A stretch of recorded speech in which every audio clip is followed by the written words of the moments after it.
My name is Peter, some of you may know me as I Know, and I'm a dev at TUG Kingdom. Instead of making a big flashy trailer to try to sell the project, we thought we'd just use this video as a way to explain very honestly what this project is and where it's at. TUG is an open world survival sandbox inspired by Minecraft, but really it's a lot more about the amazing things people created inside of it. Some of the things we personally loved were Tekkit, Aether, and Thaumcraft, so expect some of those influences to pop up during development. There's also a bit of inspiration from more traditional games like EVE Online, Zelda, and Monster Hunter, although some of those inspirations probably aren't that obvious this early in development. The entire world is interactive, which is something voxels help a great deal with, but disregard the blocks, those things are pretty temporary. This game is really about experimentation and getting a sense of the world around you. The experience certainly isn't perfect yet, but it gets better with each update, and although things are a bit crude, you can currently explore an infinite world, harvest materials, craft, cook, and hunt some pretty dumb AI. There are a few things that we have planned for the future of the game, like programmable golems, logic gates, magic, and some interesting character development. But this project is really about working with the community to find out what tools and features are most important going forward. We know what we like as gamers and developers, but we don't pretend to know what every mod or server owner needs,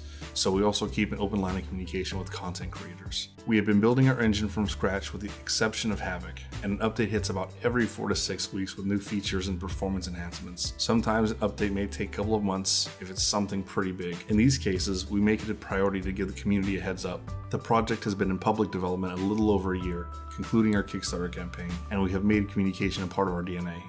Building an entire engine from the ground up certainly can be a lot of work, but it has a lot of long-term advantages. Using a pre-made engine like Unity is great for making a game, but since we are making a platform for creation as much as a game, it was important that we built tools and systems that made the most sense for the project. The game is far from complete, but there is a typical creative mode, crude multiplayer PvP mode, and a first iteration of survival, which for now is a single player experience. Our focus in development right now is about expanding on survival, which means building new tools and finishing our networking architecture. We really want the world to have its own narrative, so we think a lot about the intent of everything we put inside of it, where those things go, its impact on the ecology, and how it may change the way people play.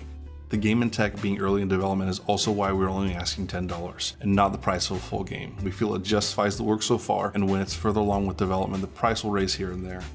Your support of the project helps keep us independent, and supporting the project early also saves you a few bucks, since all the updates are free. And every penny earned in development through alpha and beta goes right back into the game, not our pockets. You're putting your support into what we're building, so that is where your support will go.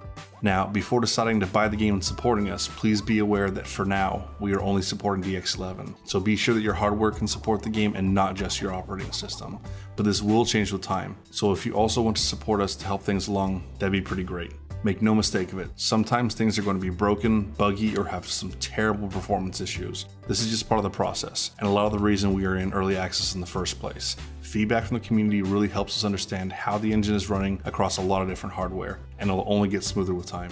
If you like what we are doing, please consider supporting the project and sharing with your friends. And if you have any questions about the tech, design, or research, feel free to reach out or hit us up on Twitter @NerdKingdom. There are also a few useful links below for anyone interested in knowing more about the project or wanting to keep up with development.